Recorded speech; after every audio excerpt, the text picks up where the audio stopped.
ए कन्हैया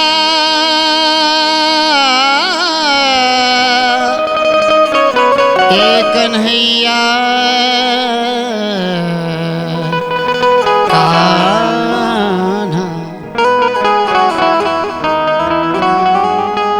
कन्हैया मनिहारी के भेष बनौले बड़े, सखी लोग के बीच में साड़ी पहन के चूड़ी पहन के श्रृंगार करके नारी के रूप में आके गोदनहारी बन के एक एक सखी से अपन मेल मिलाप कैसे कर रहे बड़े। कान्हा पहिरी के चुनरी धानी आके कहले राधा रानी, हो कान्हा पहिरी के चुनरी धानी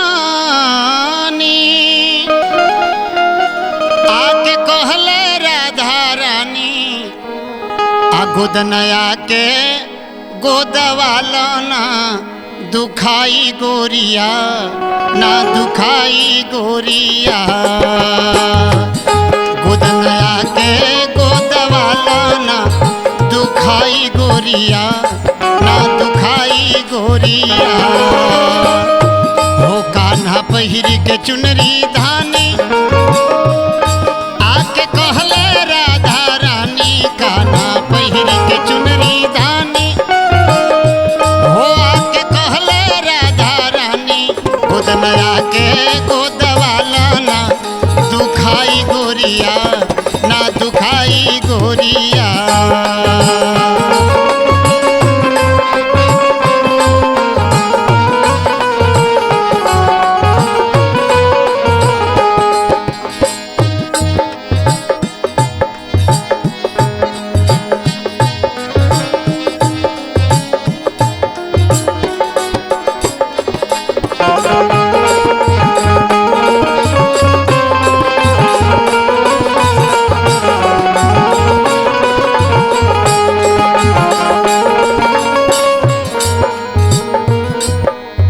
कान में बाली ओठ पे लाली ऊपर कचरे पान,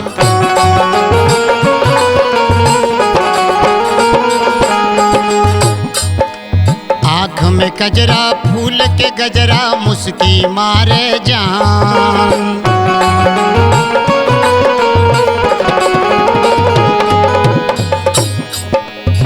कान में बाली ओठ पे लाली ऊपर कचरे पान, आँख में गजरा फूल के गजरा मुस्की मारे जान। मेहंदी हाथ में कंगना, मेहंदी हाथ में कंगना चूड़ी भरल कलाई गोरिया, ना दुखाई गोरिया। मेहंदी हाथ में कंगना चूड़ी भरल कलाई गोरिया, ना दुखाई गोरिया। गोदनया के गोदवाला ना दुखाई गोरिया, ना दुखाई गोरिया।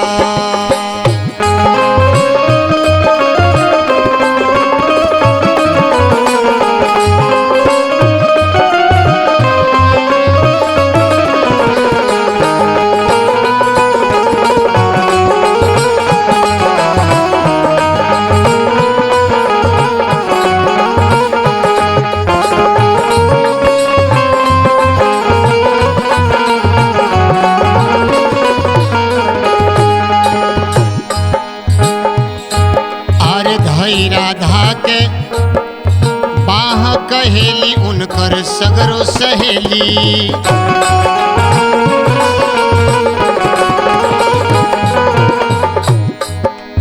सुई ढेर धसई हजन राधा के हे अलबेली।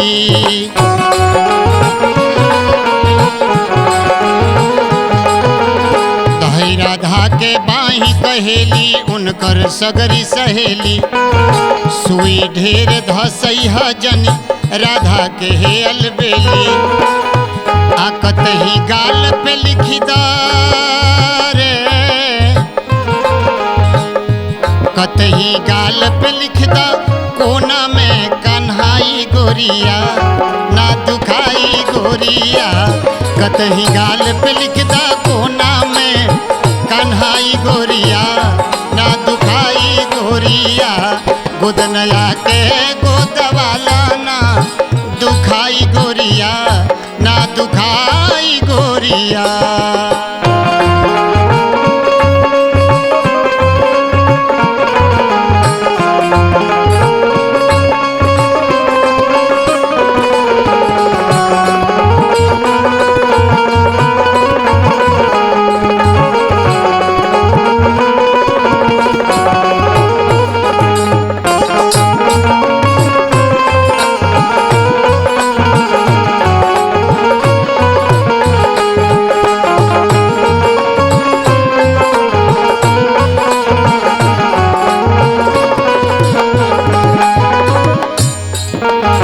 राधा पूछेली अरे घर कहवा ह के करहु नारी।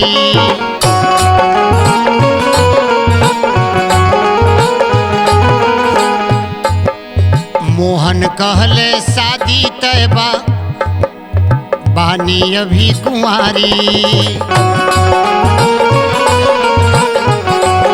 अरे राधा पूछेली घर कहवा ह के करहु नारी।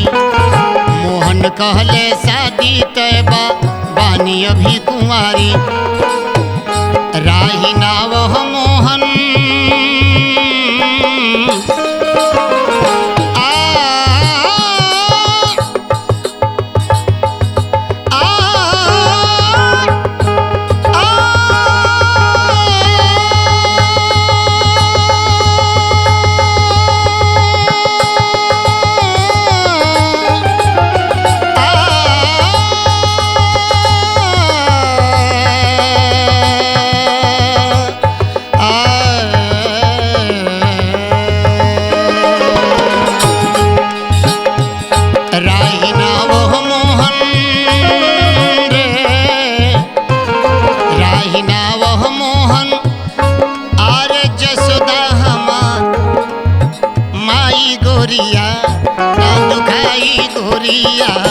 राही नावह मोहन हो राही नावह मोहन, राही नावह मोहन जसोदा हमर माई गोरिया, ना दुखाई गोरिया।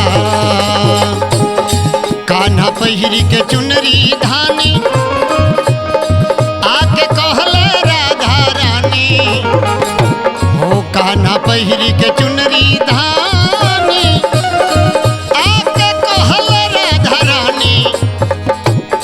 गोदनया के गोदवाला ना, हो गोदना के गोदवाला ना दुखाई गोरिया, ना दुखाई गोरिया। गोदनया के गोद